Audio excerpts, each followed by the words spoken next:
परीक्षित कहते हैं प्रभु एक अज्ञान के कारण मुझसे एक ऋषि का अपराध हो गया, जिसके कारण मुझे ये शाप मिला। तुम घट घट अंतर्यामी हम पतित और अज्ञानी, तुम घट घट अंतर्यामी हम घट घट अंतर्यामी हम पतित और अज्ञानी, तुम घट घट अंतर्यामी हम पतित और अज्ञानी। हमें कृष्ण मिलाने वाले, हमें कृष्ण मिलाने वाले, हमें कृष्ण मिलाने वाले, हमें कृष्ण मिलाने वाले। तुम्हें लाखों प्रणाम, तुम्हें लाखों प्रणाम, तुम्हें लाखों प्रणाम, तुम्हें लाखों प्रणाम। हरि कथा सुनाने वाले, हरि कथा सुनाने वाले, कृष्ण कथा सुनाने वाले, कृष्ण कथा सुनाने वाले। तुम्हें लाखों प्रणाम,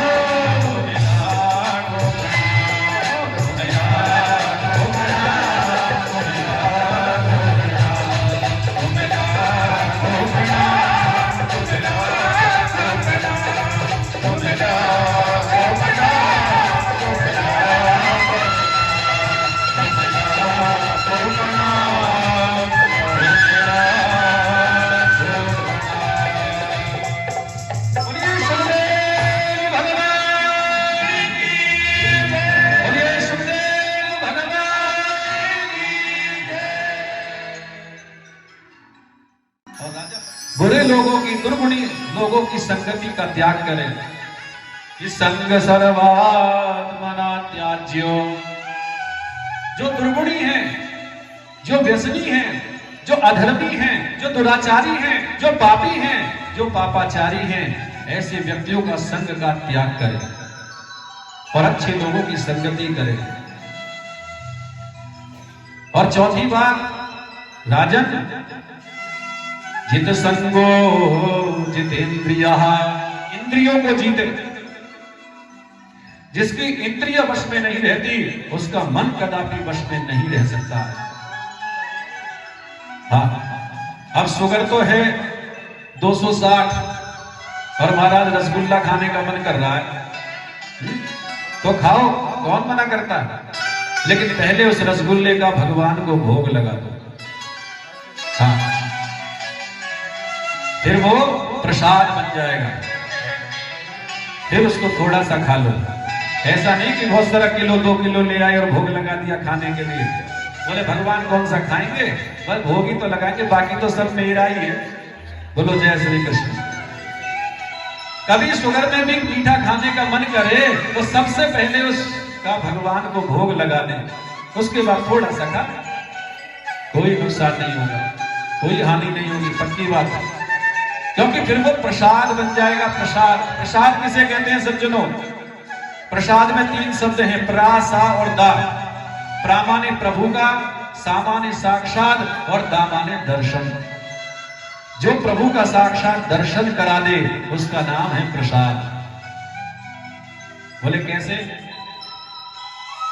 कहते हैं जैसे कोई पड़ोसी हमारे वैष्णो देवी होकर के आए और उन्होंने लाकर के हमें प्रसाद दिया, तो जैसे ही वो प्रसाद को लेकर के माथे से लगाते हैं तुरंत मां वैष्णो देवी का ध्यान आ जाता है? श्रावण महीने में कावड़िए भाई जाते हैं कावड़ लेने हरिद्वार, वहां से लाकर के जैसी प्रसाद देते माथे से लगाते तुरंत बाबा भोलेनाथ का ध्यान आ जाता है। तो जिस देवी देवता का प्रसाद होता है तो मस्तक को लगाने पर ही उसके अंतर हृदय में छवि प्रकट हो जाती है। तो जो प्रभु का साक्षात दर्शन करा दे उसका नाम है प्रसाद। पूरे वृंदावन बिहारी लाल की। तो भगवान शिवदेव कहते हैं राजन, यदि मन को जीतना है तो पहले इंद्रियों को जीते। संसार से इस अनेक कार्य करता रहे शरीर से, लेकिन अपने मन को गोविंद के चरणों में लगा दे। कि कर से कर्म करहूं विधि नाना, मन राखे हूं जो कृपा निधाना। कर कहते हैं इन हाथों को, शरीर को, इन हाथों से, इस शरीर से संसार के समस्त कार्यों को करता रहे, लेकिन मन की डोर तो केवल गोविंद के चरणों में जोड़ दे। हाँ, इन चार बातों का यदि जीवन में ध्यान रहे और इन चार बातों का यदि कोई विधि से पालन करे तो उसका मन निश्चित एकाग्र हो जाता है, उसका मन की चंचलता समाप्त हो जाती है। और इसलिए कहा राजन, चिंतन को बढ़ाओ और चिंता को हटाओ। चिंता होती है संसार की और चिंतन होता है गोविंद का। यही भागवत का सार है कि जीवन में चिंता को हटाओ और चिंतन को बढ़ाओ। और धीरे धीरे जब मन गोविंद के चरणों में लग जाता है ना, तो उसकी अंतर हृदय छवि मन में प्रकट हो जाती है। राजा परीक्षित कहते हैं कि सारी दुनिया को प्रभु कैसे बनाते हैं, उसका पालन पोषण कैसे करते हैं। तो भगवान सुखदेव कहते हैं कि देखो परीक्षित, इस संसार में पहले संपूर्ण पृथ्वी पर जल ही जल था। जल में से शेषनाग प्रकट हुए और शेषनाग के ऊपर परात्पर नारायण प्रकट हो गए। बोलिए नारायण भगवान की जय। परात्पर नारायण प्रकट हुए और उनके नाभि से एक कमल निकला, उसके ऊपर ब्रह्मा जी प्रकट हो गए। हाँ, ब्रह्मा जी ने चारों दिशाओं में देखा कि मैं आया कहां से हूं, और महाराज उस कमल तंतु में प्रवेश कर गए। हजारों वर्ष ऊपर से नीचे घूमते रहे, लेकिन ये पता ना लगा सके कि आखिर में आया कहां से। तब उन्हें आकाशवाणी सुनाई दी, इस स्पर्शे सुयतोषमेक विंशम निष्किंचनानां नृपयद्धनं विदु। उन्हें आकाशवाणी सुनाई दी और आकाशवाणी ने कहा ता प। ब्रह्मा जी समझ गए कि मुझे तप करना चाहिए। उन्होंने 1000 वर्ष उस कमल के पुष्प पर बैठकर के तप किया और उन्हें परात्पर नारायण का दर्शन हो गया। बोलिए नारायण भगवान की जय। आज मेरे नारायण ने थोड़ा सा एक हाथ आगे बढ़ाया, ब्रह्मा का हाथ अपने हाथ में ले लिया और कहा भी धाता, नाम विधाता रख दिया। बोले प्रभु आज्ञा, बोले सृष्टि का सृजन करो, सृष्टि का विस्तार करो, मेरा आदेश है। ब्रह्मा ने कहा प्रभु, थोड़ा सा भी ऐश्वर्य पा जाने के बाद में मनुष्य को अभिमान हो जाता है। थोड़ी सी प्रतिष्ठा मिल जाए, कोई ऊंचा पद मिल जाए तो मनुष्य को अभिमान आ जाता है।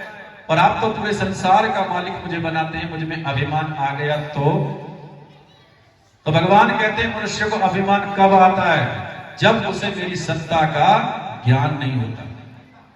हाँ, और भगवान ने आज अपनी सत्ता केवल 4 श्लोकों में ब्रह्मा जी को दी।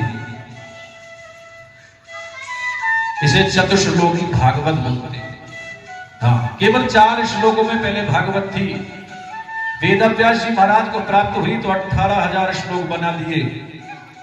हाँ, चतुश्लोकी भागवत केवल 4 श्लोकों में प्रभु ने अपनी सत्ता का विस्तार किया है। महिमा बताइए। अपनी 4 उंगलियां 4 श्लोकों के माध्यम से ब्रह्मा जी के हृदय से लगाई और उन्हें अपनी सत्ता का ज्ञान करा दिया। हि अहमेवा समेवाग्रे नान्यद यद सदतत्परम् पश्चादहं यदेदच्च योगशिष्येन सोऽस्म्यहम् ऋतेऽर्थ यत् प्रतीयेत न प्रतीयेत चात्मनि यद विद्यादात्मनो माया यथा भासो यथा तमः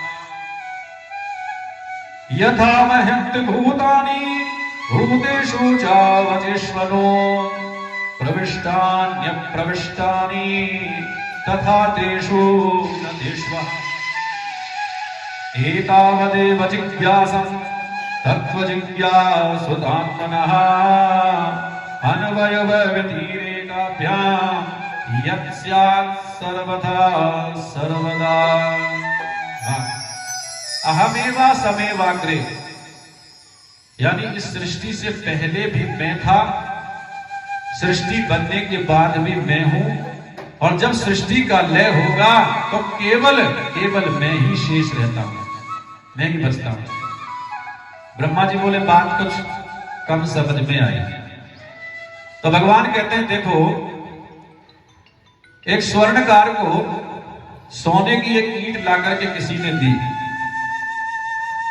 और उस सोने की ईंट से उसने बहुत सारे आभूषण बना दिए हैं। गले का हार बनाया, करकनी बनाई, बाजूबंद बनाया, हाथ का कड़ा बनाया, चेन बनाई है, बहुत सारे आभूषण उसने, उसके मुकुट बनाया। उस सोने की ईंट के टुकड़े करके उसने बहुत सारे आभूषण बना दिए और उस व्यक्ति को दे दिए। और उस व्यक्ति ने वो 2-4 वर्ष पहने, और उसके बाद न जाने क्या हुआ, एक दिन क्रोध आया, ओखली में गिर करके सारे कूट दिए, सब बिगाड़ दिए। तो ब्रह्मा जी, मैं आपसे ये कहना चाहता हूं कि वो स्वर्ण बनने से पहले, आभूषण बनने से पहले भी स्वर्ण था, आभूषण बनने के बाद भी स्वर्ण है, और जब स्वर्ण और आभूषण बिगड़ गए तो भी केवल स्वर्ण ही बचता है। हाँ, इस प्रकार दुनिया में सबसे पहले मैं था, बनने के बाद भी मैं हूं, और बिगड़ने पर जो शेष बचता है ना, वो भी केवल मैं हूं। हाँ, कि यथा महंत भूतानि भूतेषु चावचेष्वनो प्रविष्टान्यप्रविष्टानि तथा तेषु न तेष्वहम्। और संसार में जो चीज नहीं है, संसार में जो चीज नहीं है फिर भी वो दिखाई दे तो उसे मेरी माया जानो। संसार में जो चीज नहीं है और फिर भी वो दिखाई दे, और जो होने पर दिखाई नहीं देती उसे मेरी महामाया जानो। हाँ, वो सब मेरी माया है। क्षिति जल पावक पवन शरीरा पंच रचित अति अधम शरीरा। जैसे पृथ्वी, जल, तेज, वायु, आकाश इस शरीर के अंदर भी हैं और इस शरीर से बाहर भी देखने को मिलते हैं। हाँ, तो उसी प्रकार मैं पूरी दुनिया में व्याप्त होकर भी इस दुनिया से अलग हूं, और इस दुनिया से अलग होकर भी संपूर्ण संसार में व्याप्त हूं। हाँ, भगवान कहते हैं विधाता, ये अपनी सत्ता भागवत के रूप में मैंने तुम्हें प्रदान की है। हाँ, और एक बात बताओ राजन, भगवान सुखदेव कहते हैं कि भगवान जल्दी किसको मिलते हैं। राजन, एक प्रश्न कर रहा हूं, उत्तर दो कि भगवान जल्दी किसको मिलते हैं। बोले जो प्रातः 4 बजे उठते हैं, स्नान करते हैं, दिन में 3-4 बार स्नान करते हैं, भगवान उन्हें मिलते हैं। बोले नहीं, कि व्याधस्याचरणं ध्रुवस्य च वयो विद्या गजेन्द्रस्य का जातिर्विदुरस्य यादवपते रुद्रस्य किं पौरुषम्। कि कुब्जाया किम तत्र रूपमधिकम् किं तत्सुदात्मनोधनम्। भक्त्या तुष्यति केवलं परमया भक्ति प्रयो माधवा। यदि दिन में 4 बार स्नान करने से भगवान मिलते तो जिन कील भीलों को प्रभु श्री राम ने जंगल में गले से लगाया था ना, वो जाड़े के 4 महीनों में तो नहाते ही नहीं थे। हाँ, व्याधस्य चरणम ध्रुवस्य च वयो। वो व्याध, कील भील, वन में विचरण करने वाले सर्दियों के 4 महीने में तो नहाते ही नहीं थे, उनको प्रभु श्री राम ने गले से लगाया। बोले शायद भगवान उम्र तो देखते होंगे कि उम्र कितनी है इसकी। बोले नहीं, व्याधस्याचरणम व्याधस्याचरणम ध्रुवस्य च वयो। बोले क्या उम्र थी उस बालक ध्रुव की? केवल 5 वर्ष। 5 वर्ष की बालक को प्रभु ने साक्षात्कार दर्शन दिया। भगवान उम्र भी नहीं देखते। तो बोले शायद भगवान देखते होंगे किसके पास डिग्री कितनी है, पढ़ा लिखा है या नहीं है? बोले नहीं। व्याधस्याचरणं ध्रुवस्य च वयो विद्या गजेंद्रस्य का। बोले तो बताओ गजेंद्र कितना पढ़ा लिखा था? अभी भागवत के 8वें स्कंद के दूसरे अध्याय में आप गजेंद्र मोक्ष की कथा श्रवण करेंगे। एक हाथी 25 पत्नियां थी और बड़ा बलशाली 1000 हाथियों का बल था। उसमें पूरे जंगल का राजा 25 पत्नी और 150 पुत्रों के साथ में एक सरोवर के किनारे जल पीने गया। एक ग्राह ने पैर पकड़ लिया। ग्राह कहते हैं मगरमच्छ को। पैर पकड़ लिया, सतत प्रयास किया, बल लगाया, शक्ति बल लगाई, लेकिन पैर को न छुड़ा सका। पत्नी पुत्रों से कहा, मुख मोड़ करके चले गए। बड़ी ग्लानि हुई। तब उसने परात्पर नारायण को पुकारा और भगवान ने आकर के ग्रह का उद्धार किया और उसे मोक्ष की प्राप्ति कराई। तो बताओ वो गजेंद्र कितना पढ़ा लिखा था? यदि भगवान डिग्रियां देखते कि ये कितना पढ़ा लिखा है, तो गजेंद्र तो बिल्कुल भी नहीं था। बोले अच्छा, तो भगवान जरूर जाति तो देखते होंगे कि ब्राह्मण है कि नहीं, वैश्य है कि नहीं, क्षत्रिय है कि नहीं। भगवान जरूर जाति तो देखते होंगे। बोले नहीं। का जातिर विदुरस्य यादवपते। तो बताओ विदुर की जाति क्या थी? है? एक दासी के पुत्र थे, जिसे आजकल काम वाली बोलते हैं। बोलो जय श्री कृष्ण। हाँ, आजकल बोलते हैं ना काम वाली, उस समय दासी बोलते थे। तो बोले एक दासी के पुत्र को परात्पर नारायण ने दर्शन दिया और उसके घर जाकर के केले के छिलके खाए, उसने यहां भोजन किया। राजा परीक्षित बोले बात कुछ कम समझ में आई। तो बोले देखो, जिस समय राजा धृतराष्ट्र कौरवों पर अन्याय कर रहे थे, पांडवों पर अन्याय कर रहे थे, तो धृतराष्ट्र की सभा में आकर के विदुर जी बोले कि यदा तू राजा सुसुतान साधुन पुष्पन्न धर्मन् विनिष्ठ दृष्टि। हे राजन, तुम्हारे बाहर की दृष्टि तो रही नहीं, अपनी अंदर की दृष्टि से देखिए कि पांडवों के साथ जो कौरव अन्याय कर रहे हैं, लाक्षागृह में जलाने का षड्यंत्र रचा जा रहा है, इसे रोको। क्योंकि अन्याय की बेल पर कभी भी पुष्प अर्पित नहीं हो सकता, पुष्प नहीं खिल सकता। पांडव कमजोर नहीं है, अन्याय की बेल कभी भी हरी भरी नहीं हो सकती। पांडव कमजोर नहीं है, लेकिन आपका बस सम्मान करते हैं, इसलिए शांत हैं। और महाराज इस प्रकार से कह ही रहे थे और कहते कहते विदुर जी कहते हैं, आज मैं आपसे एक मंत्री होने के नाते नहीं, एक नागरिक होने के नाते नहीं, एक भाई होने के नाते आपसे कहता हूं कि पांडवों के साथ जो कौरव अन्याय कर रहे हैं उसे रोको।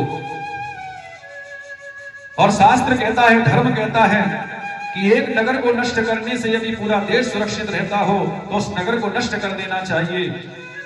एक गांव को नष्ट कर देने से पूरा प्रांत यदि सुरक्षित होता हो तो उस गांव को नष्ट कर देना चाहिए। एक घर को नष्ट कर देने से पूरा महानगर बचता हो तो उस नगर को नष्ट कर देना चाहिए। और यदि खानदान में एक व्यक्ति को त्यागने से यदि पूरा खानदान बचता हो तो उस व्यक्ति को त्याग देना चाहिए। तुम्हारे खानदान में दुर्योधन कलंक पैदा हुआ है, ये तुम्हें विनाश के कागार पर ले जाएगा, इसलिए इसे रोको।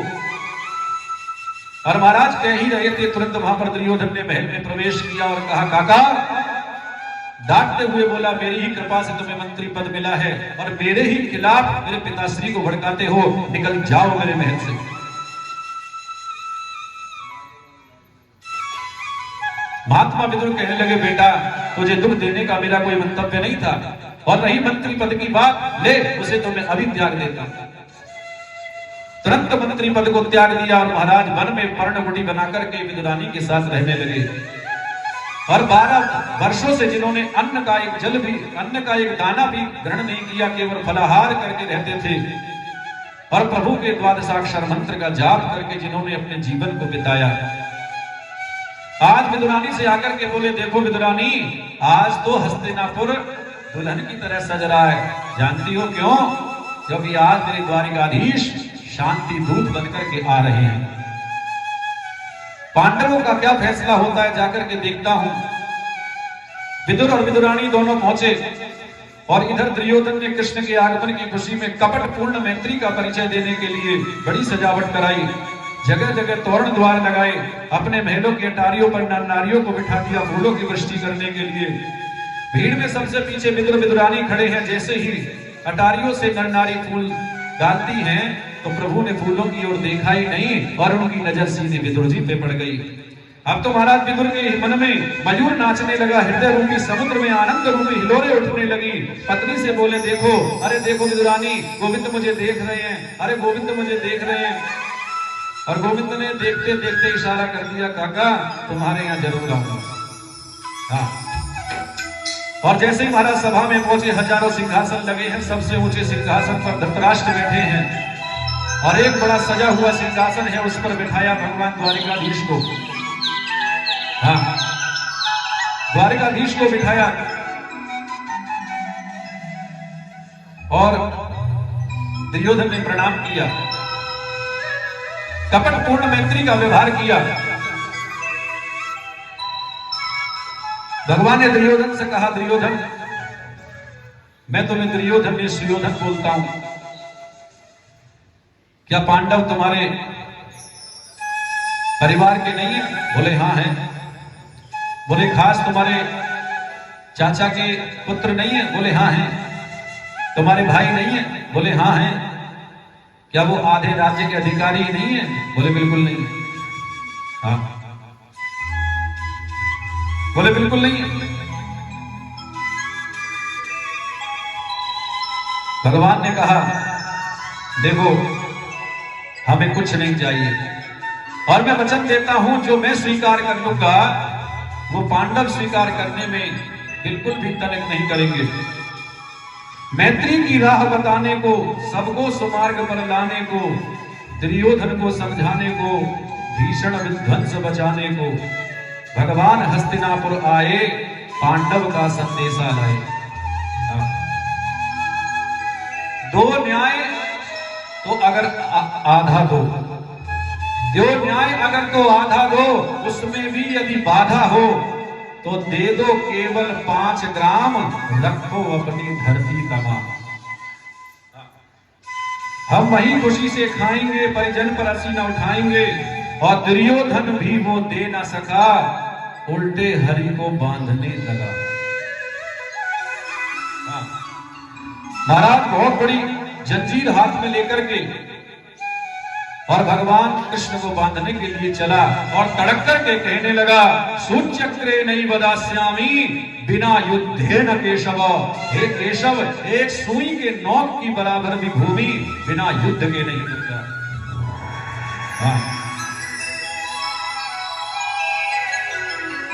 इतना कहते ही प्रभु ने कहा कि युद्ध अभी तुमने देखा कहां है? नानी और दादी से कहानी में सुना होगा, युद्ध भी तुमने देखा कहां है? टकराएंगे नक्षत्र निकर, बरसेगी भूमि पर वन्नी प्रखर, फण शेष नाग का डोलेगा, विकराल काल मुंह खोलेगा। आखिर तू भूषाई होगा, हिंसा का परदाई होगा। तूने अभी युद्ध देखा कहां है? और दुर्योधन, रण ऐसा होगा फिर कभी ना जैसा होगा। दुर्योधन से भगवान कहते हैं, केवल 5 ग्राम की याचना करता हूं, लेकिन दुर्योधन ने वो ना दिए और कहने लगा, बिना युद्ध के केशव एक सुई की नोक की बराबर भी पृथ्वी दान में नहीं दे सकता। भगवान ने भीषण अहंकार किया, अपना स्वरूप विस्तार किया, डगमग डगमग भीतर डोले, भगवान कुपित होकर बोले, जंजीर बढ़ाकर साध मुझे, हाँ हाँ दुर्योधन बांध मुझे। भगवान ने विराट रूप धारण कर लिया। सब जन्म मुझी से पाते हैं, फिर लोग मुझी में आते हैं। अंतल के नीचे ताल देख, आकाश के नीचे पाताल देख, मुट्ठी में तीनों काल देख, और मेरा स्वरूप विकराल देख। विराट रूप धारण कर लिया और महाराज दुर्योधन तो कांपने लगा। इधर शुकनी ने थोड़ी सी कोहनी दुर्योधन में मारी और कहा, रे मूर्ख क्या कर रहा है। तुरंत दौड़ करके गया, गोविंद को प्रणाम किया। बोले केशव, बचपन से ही थोड़ा उद्दंड रहा हूं ना, इसलिए मालूम नहीं क्या करना चाहिए, हास परिहास कर जाता हूं, मुझे क्षमा करना।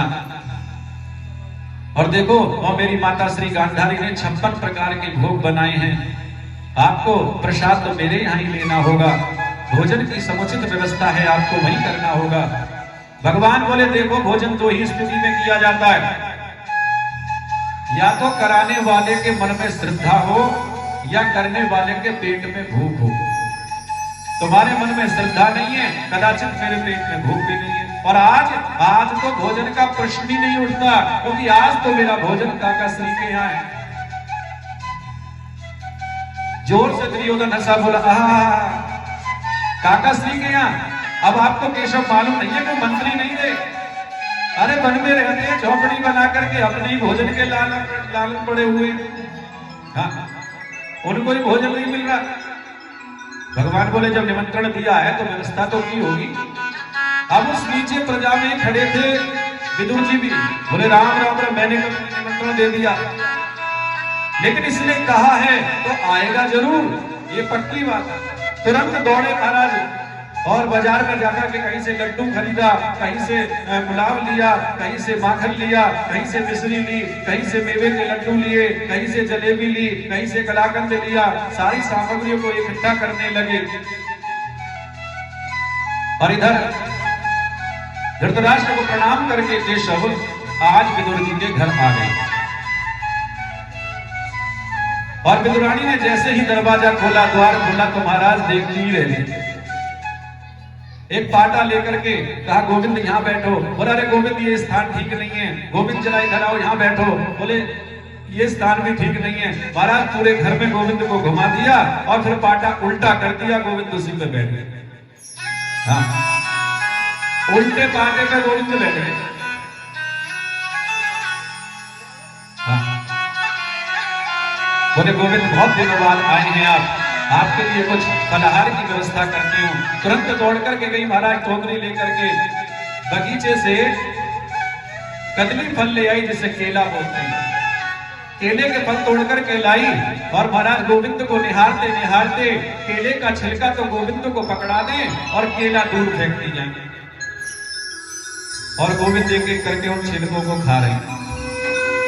और सुनो, 1 नहीं, 2 नहीं, 3 नहीं, 4 नहीं, 50 नहीं, 62 केले गोविंद खा गए। हाँ, 62 केले गोविंद ने खा लिए और 63वां हाथ में लग रहा है, तभी विदुर जी आ गए। हाँ, 62 छिलके गोविंद खा गए और 63वां हाथ में लग रहा था, तभी विदुर जी आ गए। बोले, केशव आप आ गए? तो विदुरानी बोले, अंदर बैठे श्रीमान जी, बहुत देर से पहले आ गए। जाकर के प्रणाम किया, केशव ने प्रणाम किया। और जैसे ही वहां पर छिलकों का केलों का ढेर देखा और एक छिलका गोविंद के हाथ में देखा, बोले, विदुरानी ये तूने क्या किया? इतने वर्षों बाद, इतने दिनों बाद गोविंद हमारे यहाँ पदार्पण हुआ, आए और तुमने उन्हें छिलके खिला दिए। विदुरानी का ध्यान टूटा, उन्होंने कहा, ओहो, मैं छिलके खिला रही थी और गोविंद आपने भी बताया नहीं। भगवान बोले, ओहो, हम छिलके खा रहे थे।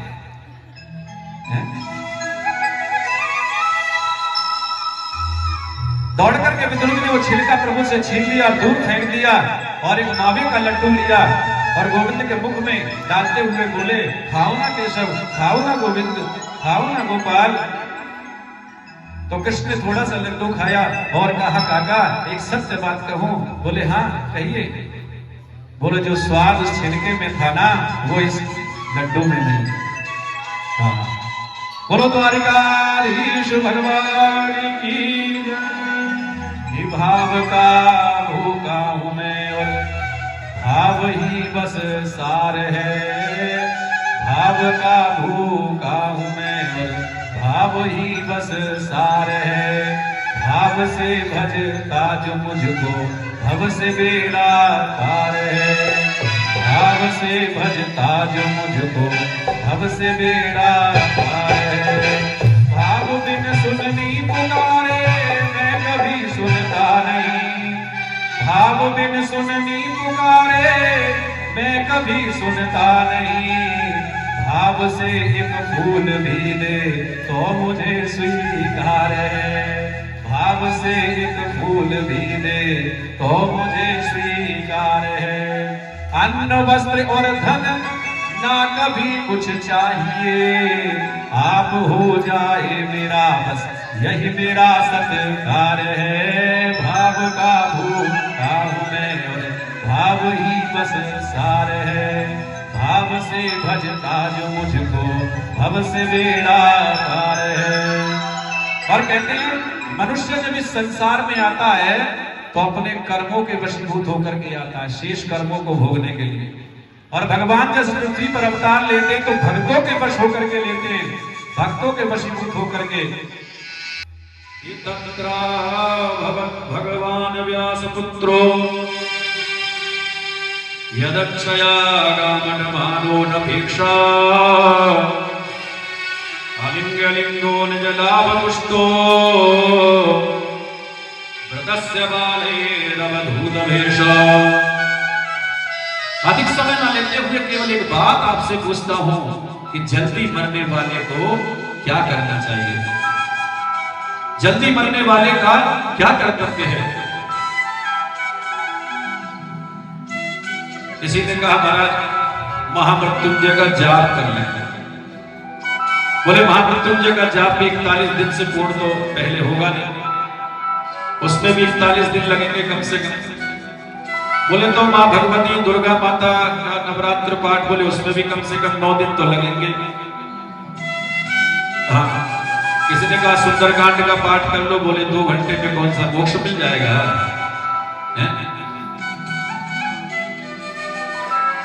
कोई भी निर्णय नहीं कर पाया। देवर्षि नारद आ गए और देवर्षि नारद ने देखा बड़े बड़े ऋषि हैं, बड़े बड़े महात्मा हैं, लेकिन कोई भी निर्णय नहीं कर पाया कि 7 दिन में मरने वाले को मोक्ष कैसे मिले।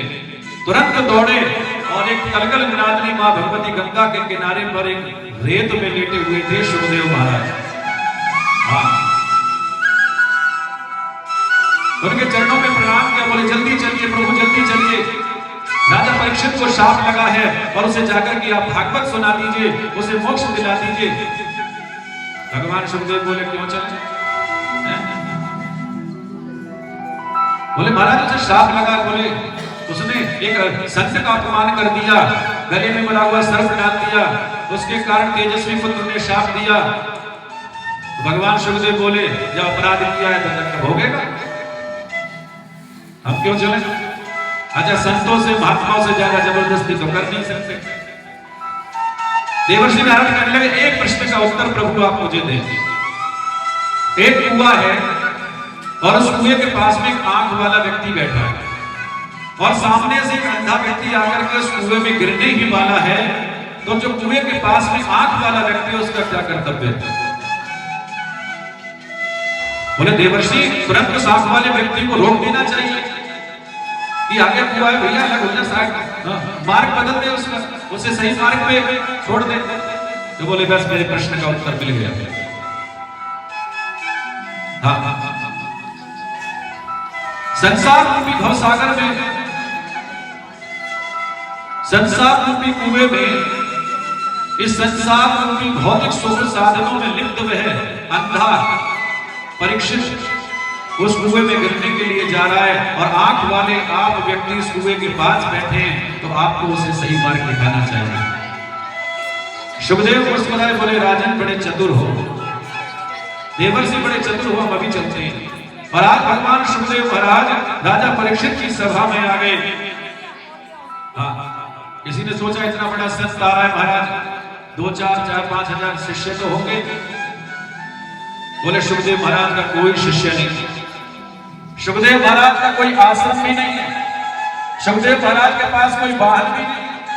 हाँ, आजकल तो जितने बड़े गुरु जी उससे उतनी बड़ी वैभवता, 10-5 गाड़ी पास में होती है, हजारों करोड़ों की संपत्ति होती है, 10-20 चेला चेली साथ में होते हैं, तो वही सबसे बड़े गुरु जी, सबसे बड़े संत। लेकिन भगवान सुखदेव का कोई आश्रम नहीं था, कोई शिष्य नहीं था। हाँ, जिस गली से निकल जाते थे छोटे छोटे बच्चे उनके पीछे जरूर दौड़ते थे कि नंगा बाबा आ गया, नंगा बाबा आ गया। हाँ। और जैसे ही महाराज सुखदेव उस परीक्षित की सभा मंडली में आए तो बड़े बड़े उम्र वाले और बड़े बड़े महान संत उठ करके सुखदेव महाराज प्रणाम कर रहे हैं, स्वागत कर रहे हैं। सभी ने भगवान सुखदेव को प्रणाम किया और उस सभा में इनके पड़बाबा शक्ति भी बैठे, वेद व्यास जी बैठे। हाँ, सभी ने इनको प्रणाम किया। और इधर व्यास जी ने थोड़ा सा इशारा कर दिया परीक्षित को, बोले ज्यादा बढ़ाई मत करना, इन्हें ज्यादा प्रशंसा अच्छी नहीं लगती है, वरना ये उठ करके चले जाएंगे। तो राजा परीक्षित ने आज भगवान सुखदेव महाराज के चरणों में प्रणाम किया और कहने लगे ये संस्मरणात् पुंसां सत्य शुद्धयन्ति वै किं पुनर्दर्शन स्पर्श पाद शौचासनादिभिः। प्रभु, आप जैसे महापुरुष का नाम स्मरण करने मात्र से समस्त अमंगल दूर हो जाते हैं और आपके दर्शन करने का अवसर मिल जाए तो अस्माकं परम सौभाग्य न, बड़े सौभाग्य की बात है। इसलिए राजा परीक्षित ने उनके चरणों में प्रणाम किया और प्रणाम करके सर्वप्रथम भगवान सुखदेव महाराज का पूजन किया। और भगवान सुखदेव महाराज का पूजन किया और पूजन करने के बाद में पुनः दंडवत प्रणाम करके बैठ गए और हाथ जोड़ करके केवल एक प्रश्न किया, यतः प्रच्छामि संसिद्धिं योगिनां परमं गुरो पुरुषस्य हयं कार्यं म्रियमाणस्य सर्वथा। राजा परीक्षित ने केवल एक लाइन का प्रश्न किया कि जल्दी मरने वाले को क्या करना चाहिए। राजा परीक्षित चाहते तो भगवान सुखदेव से यह भी कह सकते थे कि प्रभु मुझे 7 दिन का शाप मिला, इस शाप को टाल दीजिए। और भगवान सुखदेव टाल भी सकते थे, लेकिन मृत्यु को टालना समस्या का समाधान नहीं था। हाँ, और वैसे देखा जाए तो ये प्रश्न हम सभी के लिए है कि 7 दिन में मरने वाले को क्या करना चाहिए, क्योंकि हमारा जन्म भी होता है 7 दिन में, हम बड़े भी होते हैं 7 दिन में, हम वृद्ध भी होते हैं 7 दिन में और हमारी मृत्यु भी होती है 7 ही दिन में। हाँ, इन 7 दिनों का हमारे जीवन में बड़ा महत्व है सज्जनों। भगवान सुखदेव चाहते तो परीक्षित की मृत्यु को टाल भी सकते थे, लेकिन मृत्यु को टालना समस्या का समाधान नहीं था। बोले परीक्षित, बहुत सुंदर प्रश्न किया है, मैं अवश्य बताऊंगा। और ये प्रश्न तुम्हारे अपने लिए नहीं है, अपितु संसार कल्याण का प्रश्न है, मैं अवश्य बताऊंगा। तो आज भगवान सुखदेव के चरणों में परीक्षित ने प्रणाम किया, तुरंत पूजा की थाली हाथ में ली और उनका पूजन किया। ओ हरि कथा सुनाने वाले, ओ हरि कथा सुनाने वाले, तुम्हें लाखों प्रणाम, तुम्हें लाखों प्रणाम, तुम्हें लाखों प्रणाम, तुम्हें लाखों।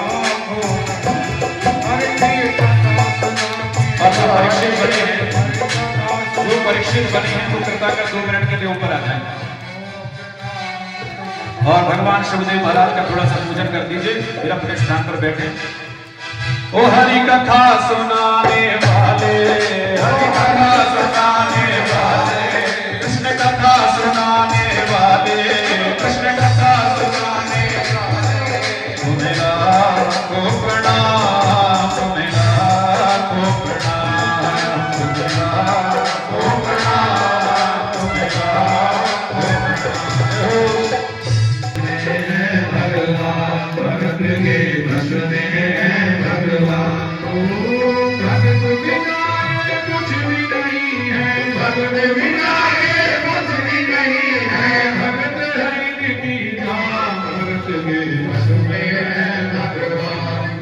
के बस में है भगवान।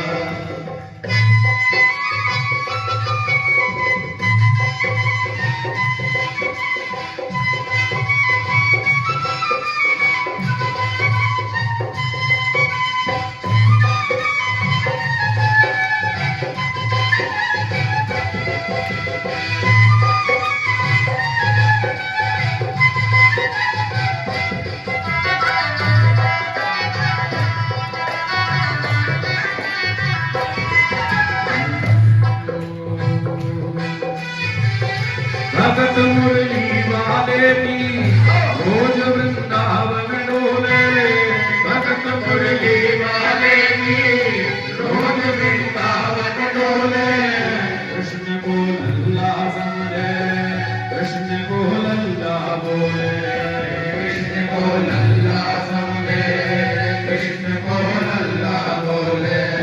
श्याम के प्यार में पागल, श्याम की हो गई दीवानी, श्याम के प्यार में पागल, श्याम की हो गई दीवानी। अगर भजनों में लागे छोड़ दे दाना पानी, अगर भजनों में लागे छोड़ दे दाना पानी।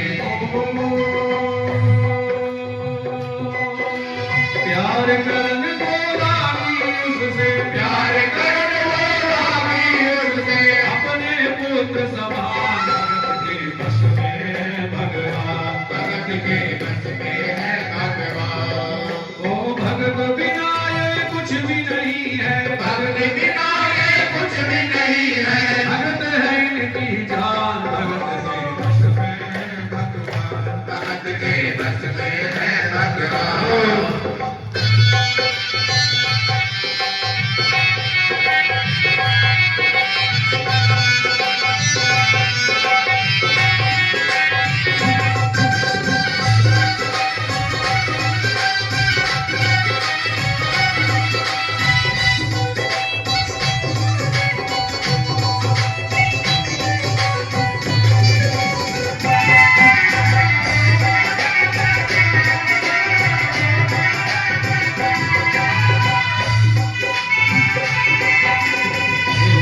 अपने कृष्ण लला को गले से लगा कर रखे, वो अपने कृष्ण लला को गले से लगा कर रखे। हमेशा सजा कर रखे, लाड लड़ा कर रखे, हमेशा सजा कर रखे, लाड लड़ा कर रखे। वो दिन में भाग के देखे, रात में जाग के देखे, वो दिन में जाग के देखे, रात को जाग के देखे। कभी अपने कमरे से शाम को झांक के देखे, कभी अपने कमरे से शाम को झांक के देखे। अपनी जान से ज्यादा रखती, अपनी जान से ज्यादा रखती, अपने लला का ध्यान। भगत के बस में है भगवान, भगत के बस में है भगवान। जो भगत बिना ये कुछ भी नहीं है, भगत बिना ये कुछ नहीं है, भगत बिना ये कुछ भी नहीं है। भगत है इनकी जान, भगत के बस में है भगवान, भगत के बस में है भगवान।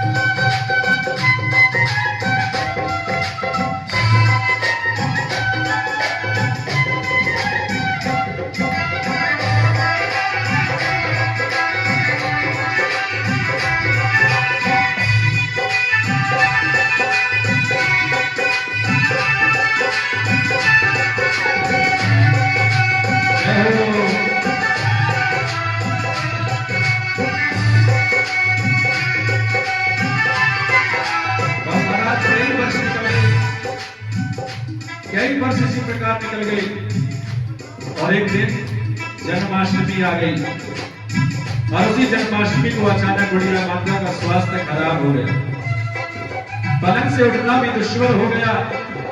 उसने अपनी बहू रानी को आवाज लगाई। उसकी जो बहू रानी थी वो जरूरी काम कर रही थी कंप्यूटर पर। बोले बेटी जरा मेरे कन्हैया को स्नान कराकर चंदन का लेप लगाकर सुंदर से वस्त्र पहनाकर पल्ले में तो बिठा दे। आज जन्माष्टमी है, मेरे कन्हैया का जन्मदिन है, जरा उसे माकर मिश्री का भोग तो लगा दे। तो उसकी बहू रानी कहने लगी मां अभी मैं कुछ जरूरी काम कर रही हूं, जब मेरा ये काम हो जाएगा तो 2 घंटे बाद मैं तुम्हारा काम करूंगी। बुढ़िया माई कहने लगी बेटी इस घर में सबसे पहला काम आज तक मेरे कन्हैया का होता आया है और आज भी वही होगा।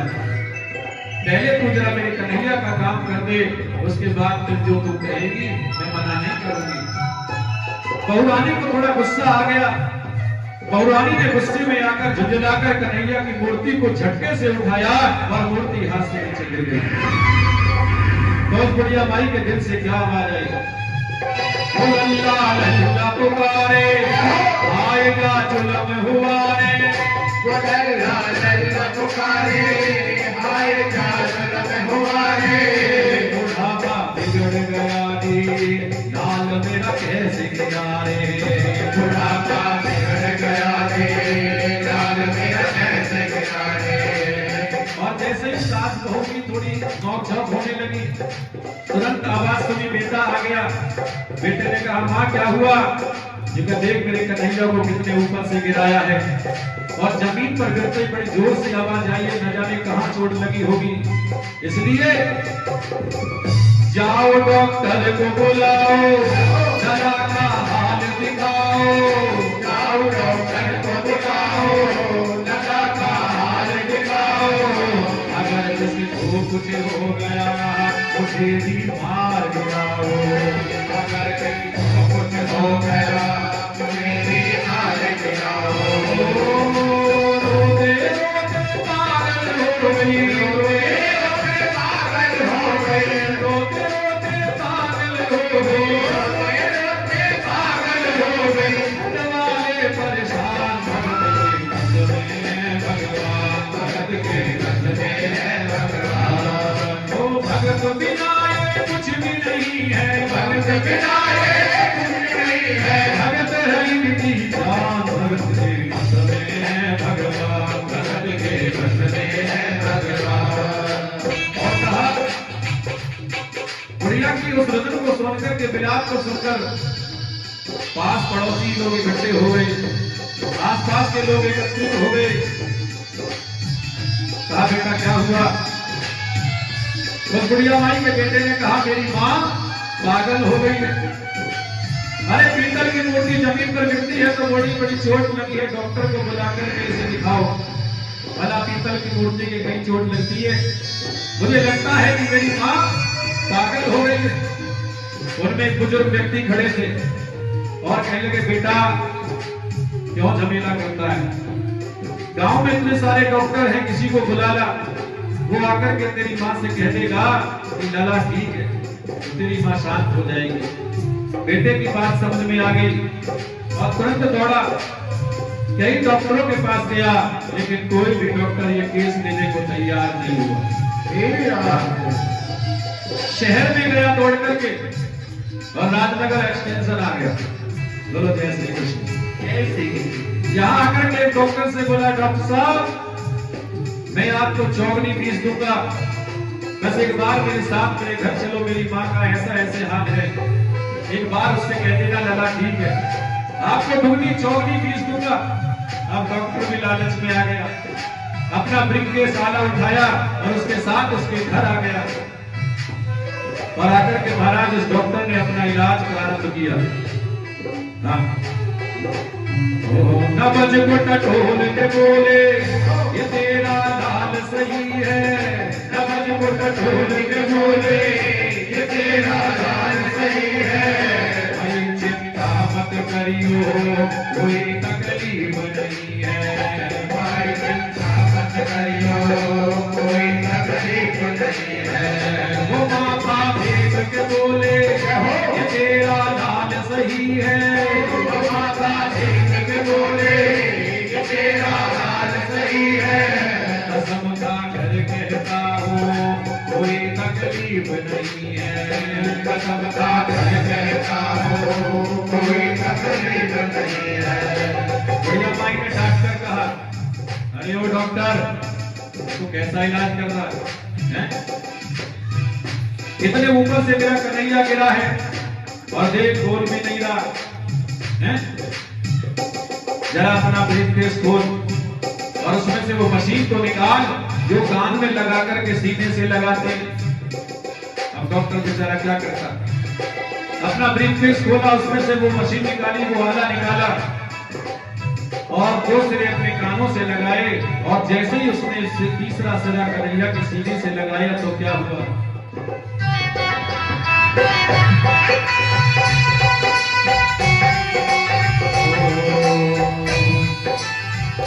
नवज को टटोल के बोले ये तेरा लाल सही है।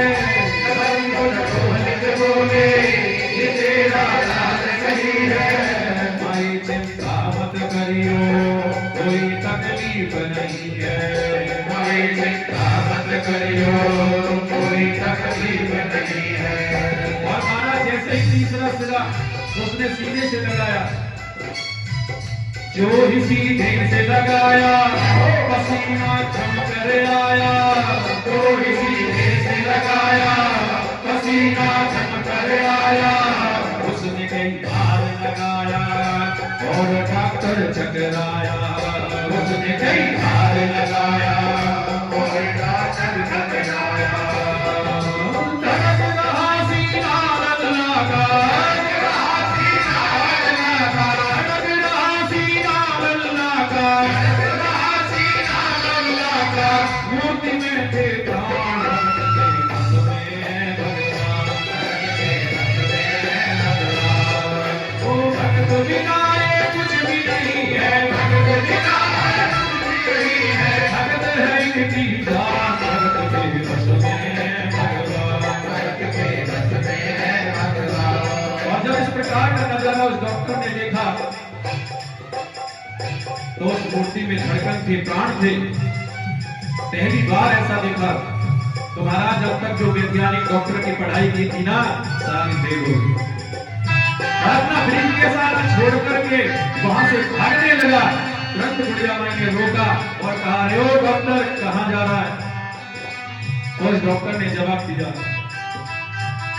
देख तेरे लाल की माया बड़ा घबरा रहा हूँ। देख तेरे लाल की माया बड़ा घबरा रहा हूँ। जहाँ से तू लाल आई वहीं पर जा रहा हूँ। जहाँ से तू लाल आई वहीं पर जा रहा हूँ। जहाँ से तू लाल आई वहीं पर जा रहा हूँ। जहाँ से तू लाल आई वहीं पर जा रहा हूँ। ध्यान देना सज्जनों, वृंदावन की भूमि का वो वैशिष्ट्य है। अगर नास्तिक व्यक्ति भी जो कभी किसी का भगवान का नाम नहीं लेता, जो कभी किसी धर्म को नहीं मानता, यदि एक बार वृंदावन गलती से चला जाए और इस पवित्र भूमि पर पैर रख दे तो बिना राधे राधे कहीं बिगड़ रह नहीं सकता।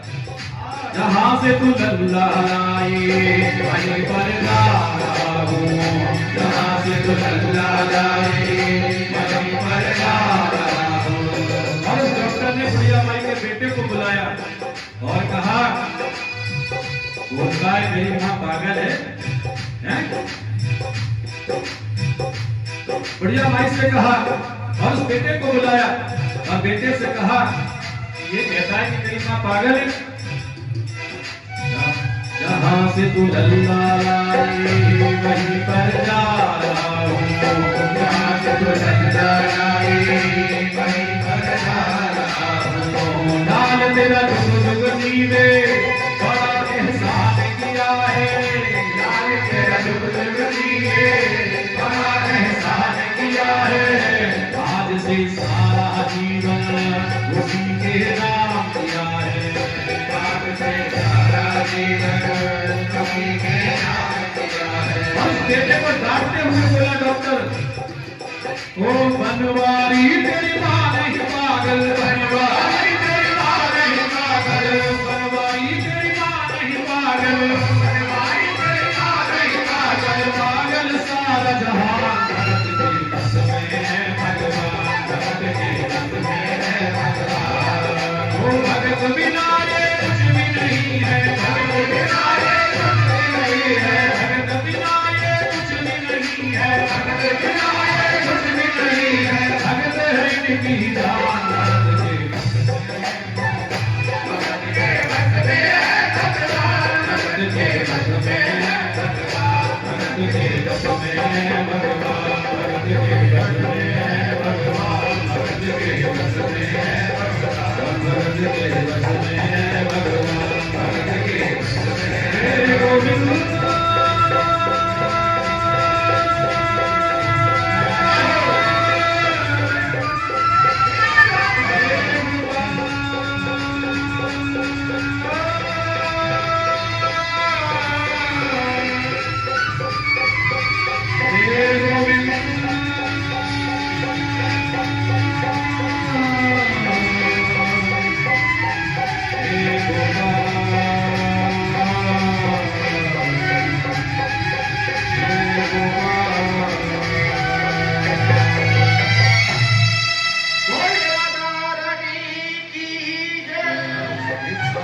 अरे जब से नजर मिल गई है, नजर से नजर मिल गई है, लहके चमन की कली गिर गई है, चमन की कली गिर गई है, जब से नजर मिल गई है, नजर से नजर मिल गई है, लहके चमन की कली गिर गई है, चमन की कली गिर गई है, होगा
चौरासी कोस में जो भी वृंदावन है, उस वृंदावन में आकर के तो व्यक्ति पागल सा हो जाता है।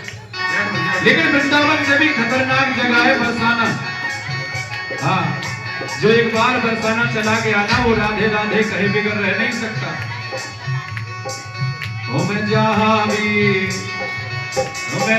भी रहूं बरसाना मिले, मैं जहाँ भी रहूं बरसाना मिले, वो तेरे रंग में राजा हर जमाना मिले, तेरे रंग में हर जमाना मिले, वो तेरे रंग में राजा हर जमाना मिले, तेरे रंग में हर जमाना मिले, मैं जहाँ भी रहूं बरसाना मिले, मैं जहाँ भी रहूं बरसाना मिले, वो सारे जग में तेरा ही तो एक नूर है, सारे जग में तेरा ही तो एक नूर है, तेरा गाना भी तुझसे ही मशहूर है, तेरा गाना भी तुझसे ही मशहूर है, मत किस्मत है वो जो तुझसे दूर है, मत किस्मत है वो जो तुझसे दूर है, तुझसे दूर है, तुझसे दूर है, मत किस्मत है वो जो तुझसे दूर है, मत किस्मत है वो जो तुझसे दूर है, तेरे नाम का मुझको मस्ताना मिले, मुझको मस्ताना मिले।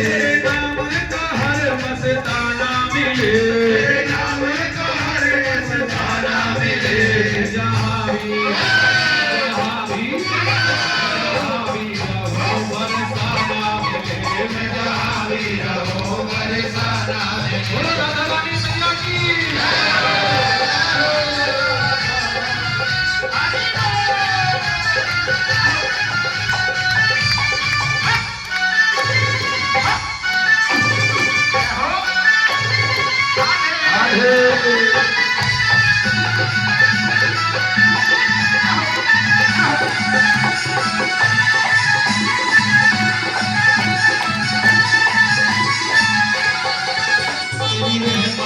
गीत गाने आया हूँ मैं, तेरी रहमत के गीत गाने आया हूँ मैं। कई गुनाहों की सौगात लाया हूँ मैं, कई गुनाहों की सौगात लाया हूँ मैं। कर दो करुणा जगत का सताया हूँ मैं, कर दो करुणा जगत का सताया हूँ मैं। सताया हूँ मैं, सताया हूँ मैं। कर दो करुणा जगत का सताया हूँ मैं। कर दो करुणा जगत का सताया हूँ मैं। रहमत का इशारा नजराना मिले, रहमत का इशारा नजराना मिले। जहाँ भी रहो बरसाना मिले। जहाँ भी रहो बरसाना मिले। तेरे रंग में रंगा हर जमाना मिले, तेरे रंग में रंगा हर जमाना मिले। तेरे रंग में रंगा हर जमाना मिले। तेरे रंग में रंगा हर जमाना मिले। जहाँ भी जहाँ भी रहो बरसाना मिले। हो जहाँ भी आजे राधा रानी, जहाँ भी आजे राधा रानी। जहाँ भी आजे राधा रानी, जहाँ भी आजे राधा रानी। हंस मेरी कन्हैया, कन्हैया, कन्हैया, कर दे पार कन्हैया ले दर पर दे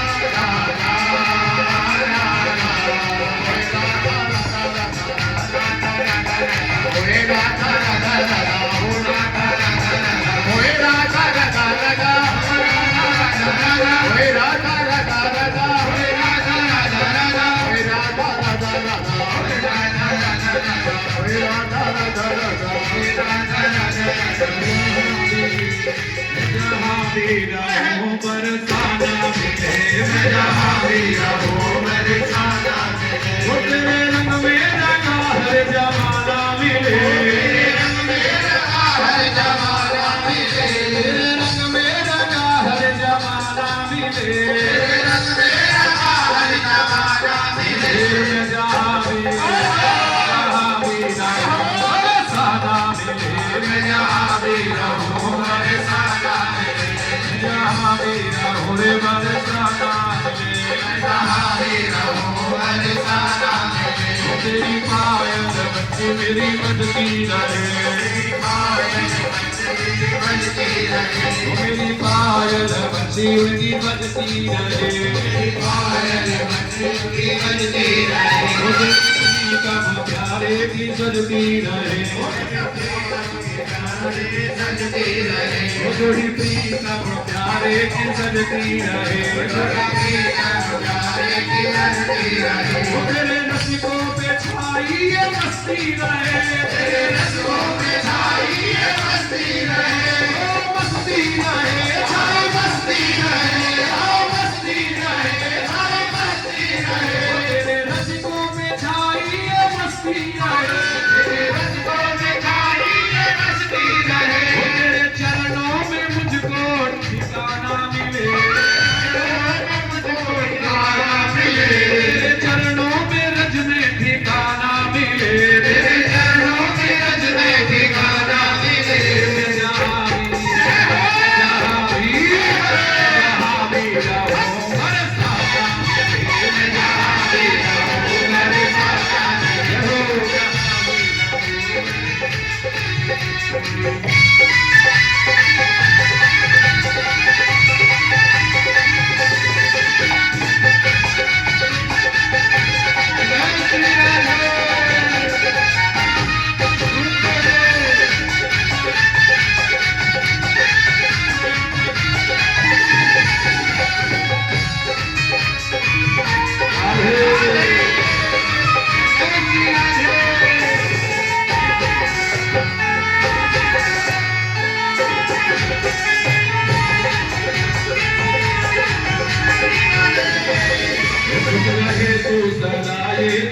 है मेरी, खुश रहे तू सदा रे दुआ है मेरी, हर सादा मिले ये सजा है मेरी, हर सादा मिले ये सजा है मेरी, खुश रहे तू सदा ये दुआ है मेरी, बरसाना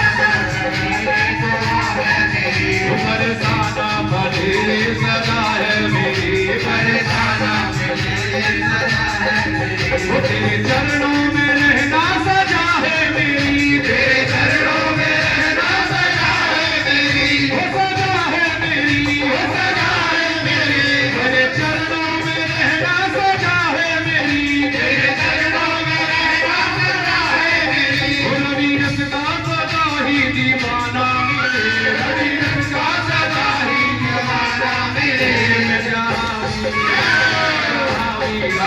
बरसाना मिले, वो तेरे रंग में रंगा हर जमाना मिले, रंग में रंगा हर जमाना मिले, वो तेरे रंग में रंगा हर जमाना मिले, रंग में रंगा हर जमाना मिले, जहाँ मिले बरसाना मिले,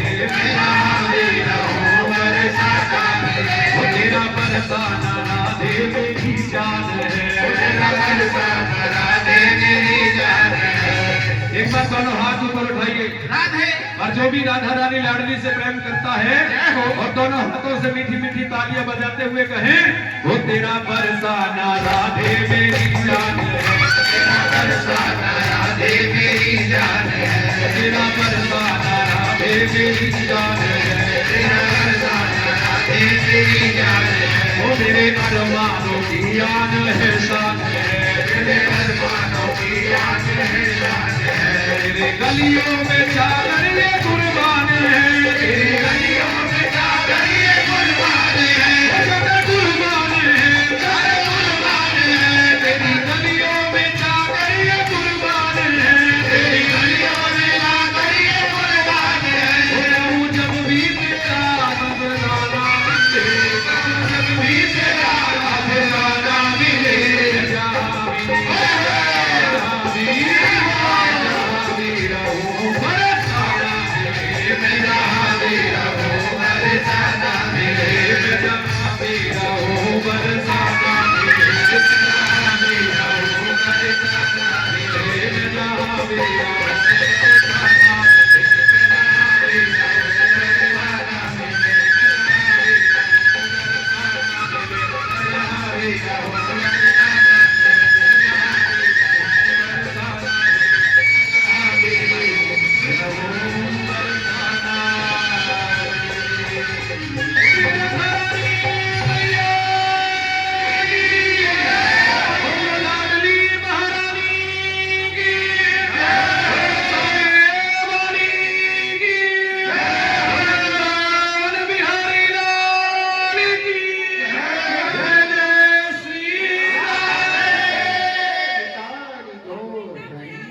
और सभी भक्तों को बहुत बहुत शुभकामनाएं, बहुत बहुत आशीर्वाद और प्रभु की अब मंगल में आरती करें और उसके उपरांत भैया सभी को प्रणाम।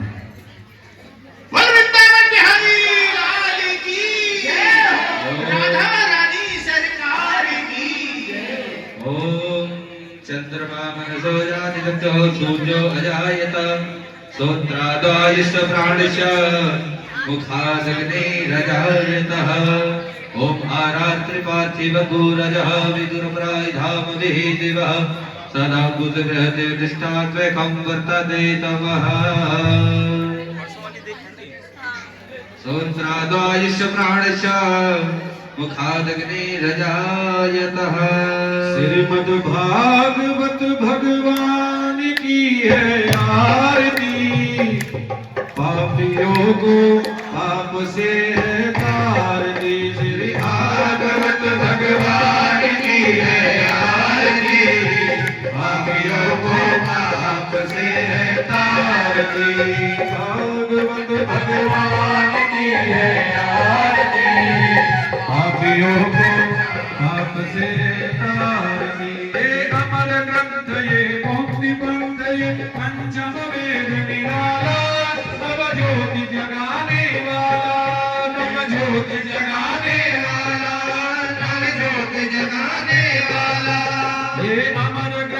ये मुक्ति पंथ ये पंचम वेद निराला नव ज्योति जगाने वाला नव ज्योति जगाने वाला नव ज्योति जगाने वाला राम यही घनश्याम यही राम यही घनश्याम यही जग मंगल की है आरती पापियों को आपसे है तारती श्री भागवत भगवान की है आरती पापियों को आपसे है तारती ये शांति गीत पावन पुनीत पापों को मिटाने वाला हरि तरस जगाने वाला हरि तरस कराने वाला हरि तरस कराने वाला ये शांति गीत पावन पुनीत पापों को मिटाने वाला हरि तरस कराने वाला हरि तरस कराने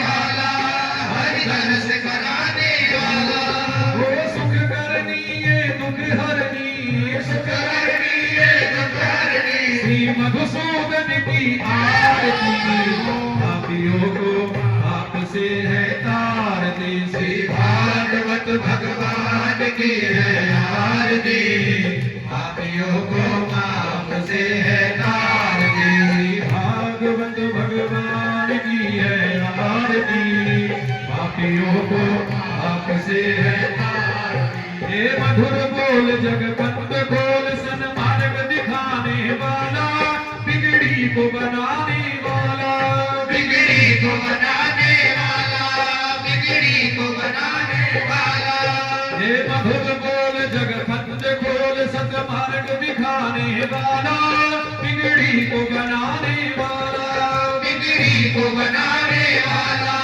बिगड़ी को बनाने वाला श्री राम यही घनश्याम यही श्री राम यही घनश्याम यही प्रभु की महिमा की आरती पापियों को आपसे है तारती श्री भागवत भगवान की है आरती पापियों को आपसे है तारती श्री भागवत भगवान की है आरती पापियों को आपसे है तारती श्री भागवत भगवान की है आरती पापियों को आपसे है तारती कर्पूर गौरम करुणावतारम संसार सारम भुजगेन्द्रहारम सदा वसन्तं हृदयारविन्दे अहं भवानी सहितं नमामि त्वमेव माता पिता त्वमेव त्वमेव बन्धो सखा त्वमेव त्वमेव विद्याधरणं त्वमेव त्वमेव सर्वं मम देव देव त्वमेव सर्वं मम देव देव त्वमेव सर्वं मम देव देव हरि भागवत भगवान की हरि ओम जजिये नरयमय नंददेवास्तानि धर्माणि प्रथमान्यासन्नानि हरे अनागम महिमानः सदन्तत्र भूरे साध्याः सन्ति देवाः हरि ओम राजाधिराजाय प्रसय्य साहिते नमो वयं वै श्रवणाय कुर्महे समे कामान् कामकामाय मह्यम् कामेश्वरो वै श्रवणो दधातु कुबेराय वै श्रवणाय महाराजाय नमः हरि ओम स्वस्ति साम्राज्यं भोज्यं स्वराज्यं वैराज्यं पारमेष्ठ्यमराज्यं महाराज्यमाधिपत्यमयं समन्तपर्याये स्यात् सार्वभौमः सार्वायुक्षान्तार्घात्परार्घात् पृथिव्यै समुद्रपर्यन्ताय एकरणादति तदप्येष लोको विगीतो मरुतः परिवेष्टानो मरुतस्यावसङ्गृहे आवीक्षितस्य कामपरे विषवे देवा सभासरयति हरिः ओम् विश्वतश्रुत विश्वतो मुखो विश्वतो बाहुरुत विश्वतस्मात् सम्बाहुव्यान् नमति सम्पादत्रयेभ्या वा भूमि जनयन्देव एकः हरिः ओम् एकदन्ताय विद्महे वक्रतुण्डाय धीमहि तन्नो नन्दति प्रचोदयात् हरिः ओम् नन्दनन्दनाय विद्महे वासुदेवाय धीमहि तन्नो कृष्णः प्रचोदयात् सेवन्तकामकुलचम्पकपाटलाब्जै पूर्णा नागजाति करवीर रसालपुष्पै बिल्व प्रवाल तुलसी दलमञ्जरीभिः त्वां पूजयामि जगदीश्वर मे प्रसीद आवाहनं न जानामि विसर्जनं पूजां चैव जानामि क्षम्यतां परमेश्वर मन्त्रहीनं क्रियाहीनं भक्तिहीनं सुरेश्वर यत्पूजितमया देव परिपूर्णं तदस्तु मे नानासुगन्धिपुष्पाणि यथा कालो भवानि च पुष्पाणि गृहाण परमेश्वर यदक्षरपदभ्रष्टं मात्राहीनं च यद्भवेत् तत्सर्वं क्षम्यतां देव